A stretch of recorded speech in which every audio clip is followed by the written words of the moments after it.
bring in a different brand of tennis. I mean, you look at it, right in the middle of downtown, tennis where they're cheerleaders, where the coach is screaming, where the players are running around helping others, unheard of in the regular tennis matches that go on in the world. The credit goes to Billie Jean King for actually coming up with this model, which is team tennis. Folks, Leander Paes, an 8 times Grand Slam winner, and he is from India, hired for the Castle Tennis for the first time, bagged the MVP award, which is the most valuable player award. I'm very proud of him. I bet the tennis players enjoy coming to Washington and being with audiences that respect the play, but also really want to cheer and show how much they enjoy the performance. After this championship, you will see congressmen, you will see senators wanting tickets to this event. It's going to be #1 event. From the Wall Street Journal, an interesting article about girl taxis. They're pink taxis in Beirut that are driven by women for women. Very interesting concept, very great for entrepreneurs who are women in a Middle Eastern country. It's not just about having pink taxis all around. It's about women feeling safe in cabs driven by women. I also love that these taxi cabs have something a little bit special. The cab drivers are dressed in pink and pastel-hued suits with flowers and wonderful ties and really make it an experience for these women to come into their taxi cabs. I think the men are feeling a little bit jealous. They don't allow men. This concept actually started from England. In England, these pink taxis and women drivers, yes, mostly pick up women first, but they also pick up men. But where is in Beirut, they do not pick up men, because there have been many, many cases where the men threaten the women passengers.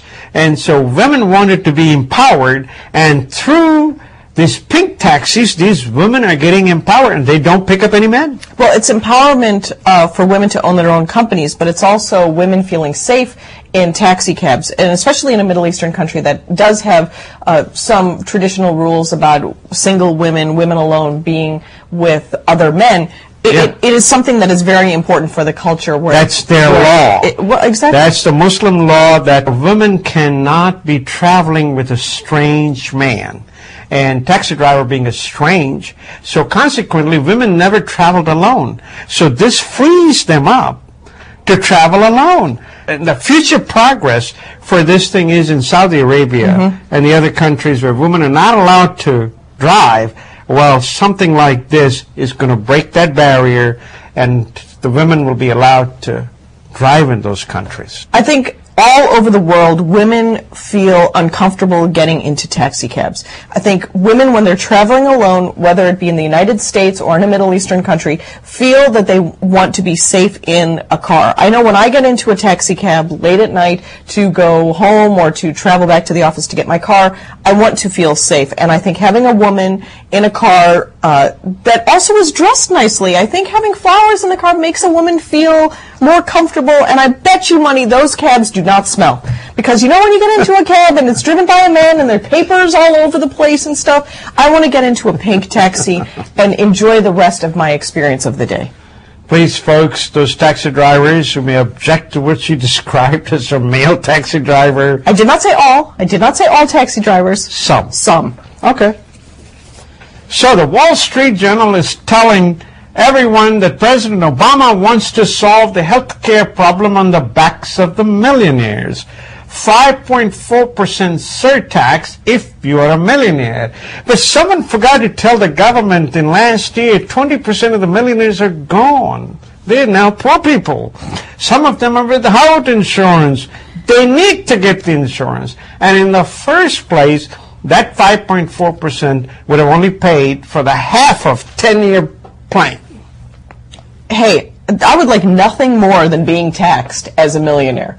I think that I would be okay with that because I would be a millionaire. So take money. I care. I've got millions. Yeah, that's what they used to say. Give me $1, I give you 35 cents back any day, you know.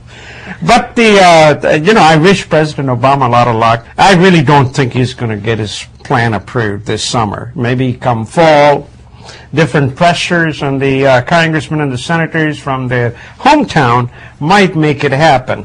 But I really think this particular item is a little too quick at it. He could wait another year till the millionaires can, what they call it, recoup some of the losses in the market. Do you think that the luster has worn off of Obama? No, I don't think so. No, I really think he's still driving the car. What makes me happy is to see a CEO who's fully in charge. I mean, it's not like President Bush was like a backseat driver. You sit in the back, and the various secretaries will come in and sort of give you the plan and the programs and the results and all of that. No, he's up front. Folks, in Omaha, Nebraska, the children can see cartoons of Warren Buffett, the billionaire. He has started a series called Millionaires Club, but it's not for you and me. It's for children. And he puts his voice to these cartoons, and of course they show him as young Warren Buffett, you know, with lots of hair and all of that. And he lends his voice to it, and he's very excited to teach the kids how to think like a millionaire. You know, you have to really think big to achieve big. If you can't see millions, you'll never reach it. And that's what he's teaching those kids, a great education that he's providing. It's on the internet, but I like to see if we can get it over here. I mean, they keep saying this is in Omaha, Nebraska, but I have a feeling it's for Omaha, Nebraska children that they're using on this series. Well, the great thing about having your own cartoon character is you can make it look like whatever you want. But if the message isn't there, kids won't pay attention. Warren Buffett talks, everybody listens. Everybody listens, and everybody should pay attention. Look, I think anybody in this economy could learn something from Warren Buffett. Even if it's at a children's level, maybe more of us will understand it. The producer of this series actually works for Berkshire Hathaway and has been producing cartoons for their yearly retreat. This is something different that he has done. Well, maybe we'll be seeing Warren Buffett at Comic-Con in the future. Do you know what Comic-Con is? No. Comic-Con is great. It's the annual convention of comic books. Hence, comic book convention, Comic-Con. Get it? Now, most people think that this is just a convention